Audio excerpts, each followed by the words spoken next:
Like, we're not talking prop bets this week. I'm refusing to talk prop bets this week. I don't know like what your agenda was, but like it's the hackiest thing that sports shows do before the Super Bowl. I literally don't even know what that. I've been on so many radio shows. I have no idea what prop bets are, and I don't care to know. Like, I don't even want you to tell me what it is. You don't want to know how long J-Lo is going to perform for? So or Shakira or whoever. No matter how dumb.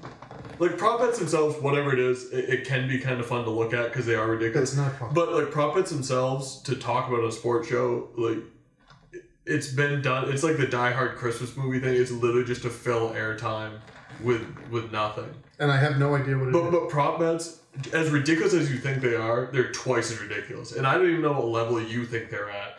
But I say with full certainty, prop bets are twice as ridiculous as you can even fathom they are. Well, I'll tell you we what. started on the Die Hard Christmas movie thing. I will bring that up and we will fight about it. No, we won't, because it's just the hackiest thing. It's January, Jackson. Move on. Who You brought it up. But I didn't bring it up. I'll tell you what. I'm curious. Did we decide if it was or? It is a Christmas movie. And you say it's not? I'm not gonna push beliefs on anyone when it comes to Christmas. What do we have any prop bets? Sterling's not going to push beliefs on someone. That's a first. Yeah.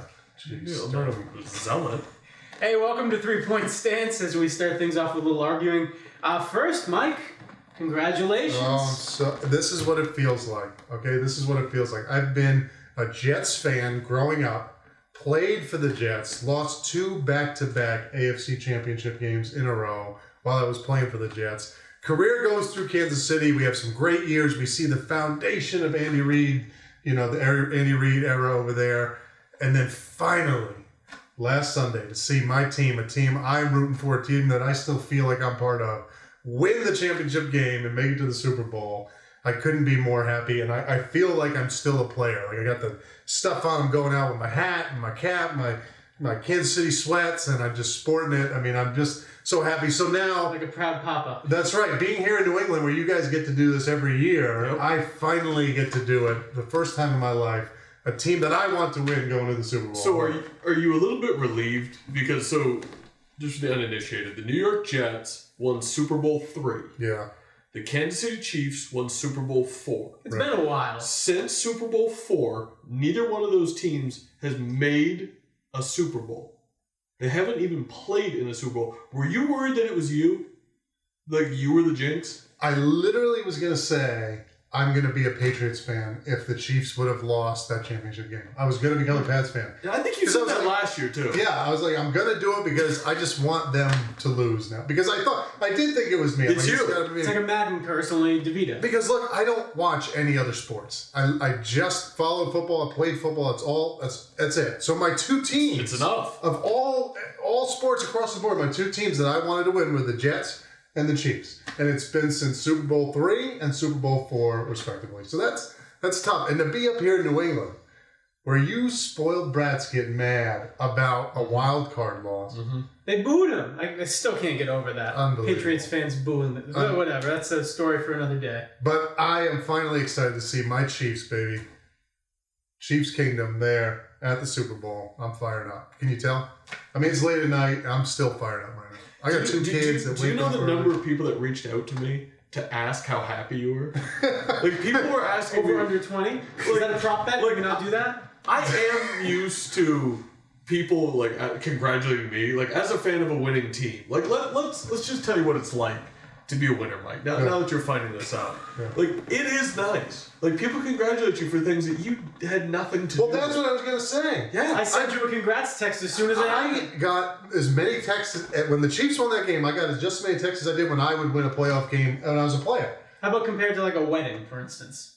Yeah, same idea. Just tons and tons of text messages.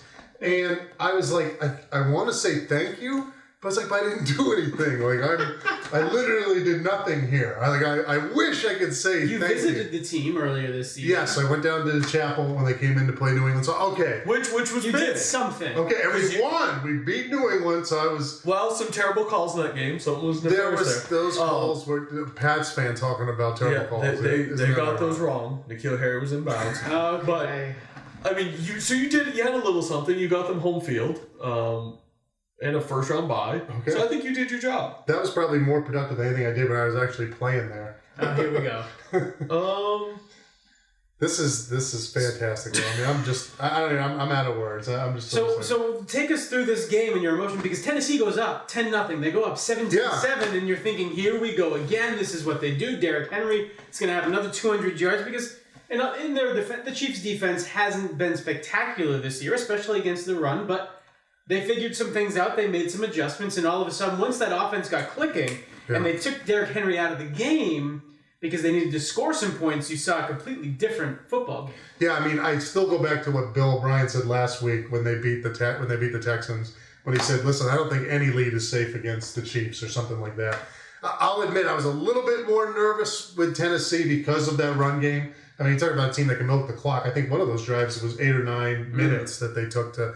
So I was a little bit more nervous with Tennessee, but at the same time, I know with Pat Mahomes and with the weapons that he has, I mean, that whole team is going to the Pro Bowl. So, not going to the Pro Bowl now, but got voted into the Pro Bowl. So, I knew they could catch up. I knew they could get back. 10 points was nothing to spot them.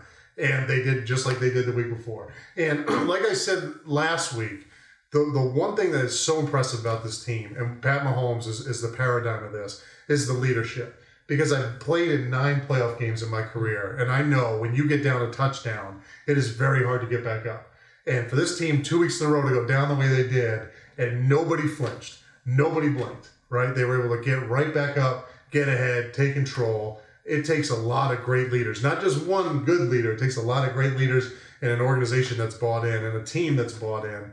And you can see this team, I mean, you said it earlier, this is kind of something special going on here with KC. Do you think that this year's Chiefs team almost, this is going to sound weird, it's going to sound like the Patriot homer that I am, but do you think that this year's team almost needed the disappointment in last year's title game? You know, you have a moment like that where your quarterback throws for 5,000 yards and 50 touchdowns, and he's the MVP of the league. Your offense is firing. You're the hot new team in the league, and then you get taken down a peg. And then this year, the adversity the team has overcome. I mean, how often do we see a team the year after they were supposed to be great make their run? I give some credit to that loss last year. I mean, as weird as it is to say, I think that put the team where it needed to be this year in a way.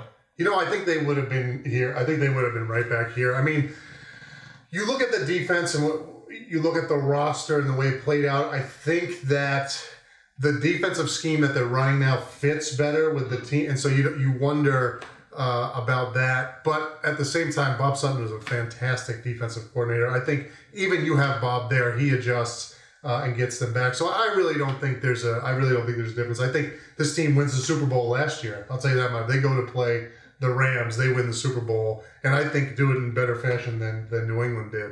Sorry, but I think they would be right back here. No, it's okay. Your franchise won 1 Super Bowl in 50 years. No, you can critique our... Come on! He's so bitter. You critique our Oh, man. We're going to have to do a special video when Tom Brady signs with the Raiders.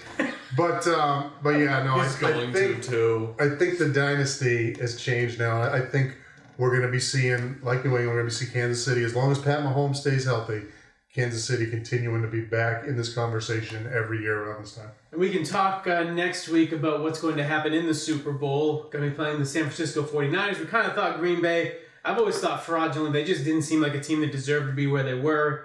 49ers kind of exploited that. I will say one thing, and you want to talk about prop bets or whatever.